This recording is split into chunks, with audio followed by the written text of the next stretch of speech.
Depuis plusieurs jours, nous entendons des mots dans le débat public qui me semblent bien éloignés des débats qui pourtant nous préoccupent. Nous parlons de débats faits à marche forcée, nous parlons de manque de transparence, nous parlons de débats en catimini.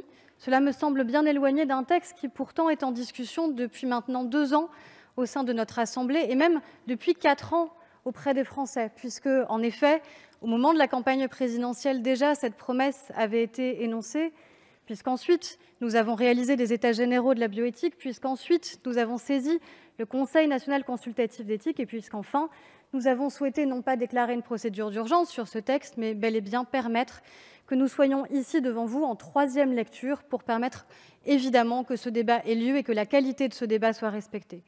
J'ai l'impression aussi que nous ne parlons pas des mêmes institutions, comme si, ici à l'Assemblée nationale, la moindre des choses serait cachée à nos concitoyens, alors que tout est public. Rien n'est caché dans nos scrutins, rien n'est caché dans nos intentions, rien n'est caché dans les mots que nous employons, rien n'est caché dans nos votes. Alors oui, en effet, s'ouvre aujourd'hui en séance publique et pour la 3e fois, le débat sur les lois de révision de bioéthique. Ensuite, venons-en au fond du texte. Qu'y a-t-il, Monsieur le Ministre? Vous avez parlé d'amour, c'est un mot qui me semble en effet important quand on parle de l'intérêt supérieur de l'enfant, que beaucoup ont à la bouche, mais que beaucoup oublient finalement dans les intentions véritables qu'il faudrait avoir à son égard. On parle en effet d'un droit nouveau que l'on souhaite ouvrir aux femmes, un droit qui existe pour certains dans notre pays, mais qui n'existe pas pour toutes.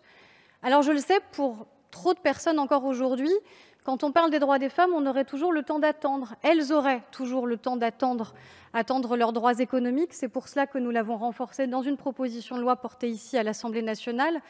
Attendre pour le droit à pouvoir librement, tout simplement, utiliser leur corps. C'est la raison pour laquelle, à l'Assemblée nationale, toujours, nous avons permis d'élargir les délais dans le cas de l'IVG, que nous souhaitons que cela puisse aller au bout. Et je sais l'intention du gouvernement de permettre que cette réforme puisse aboutir.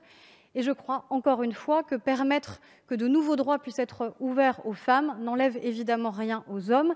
Il n'est pas question ici d'effacer des pères, mais de permettre que plus de mères le deviennent, et le deviennent en toute sécurité. Sécurité pour leurs propres enfants et sécurité sanitaire aussi, puisque trop d'entre elles sont contraintes d'aller à l'étranger pour avoir accès à cette pratique dans des conditions qui, malheureusement, ne sont pas toujours satisfaisantes, loin s'en faut, et pas plus satisfaisantes non plus pour les enfants qui viennent au monde.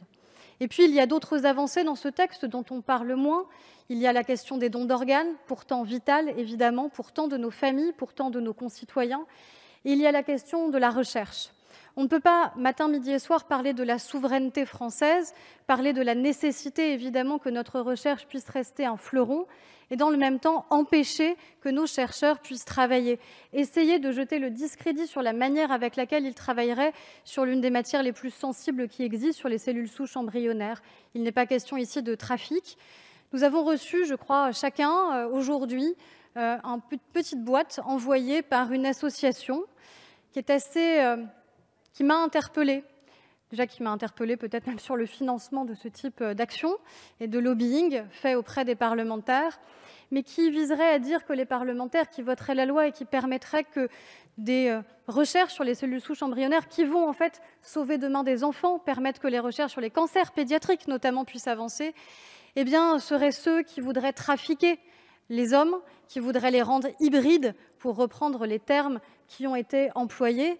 Rien de tel ici. Les parlementaires que nous sommes veulent justement mieux encadrer la recherche sur les cellules souches embryonnaires et évidemment veulent faire avancer la recherche parce qu'elle est une nécessité pour nous tous. On l'a bien vu ces derniers mois et je crois que quand on parle de la question des cancers pédiatriques, cela devrait tous nous réunir et éviter les polémiques. Notre pays, malheureusement, sombre, et certains, je crois, y participent ici, souvent dans un complotisme qui est délétère pour la vie démocratique. Je crois qu'au contraire, les débats que nous avons sur les lois de bioéthique nous honorent notre Assemblée tant par leur sérénité, souvent, que par leur qualité, là aussi souvent. J'espère profondément que cette 3e lecture le permettra, parce que cette loi est une loi nécessaire, une loi d'égalité, une loi de liberté pour plus de femmes, et une loi qui fera avancer notre recherche et, je le crois, notre démocratie. Je vous remercie.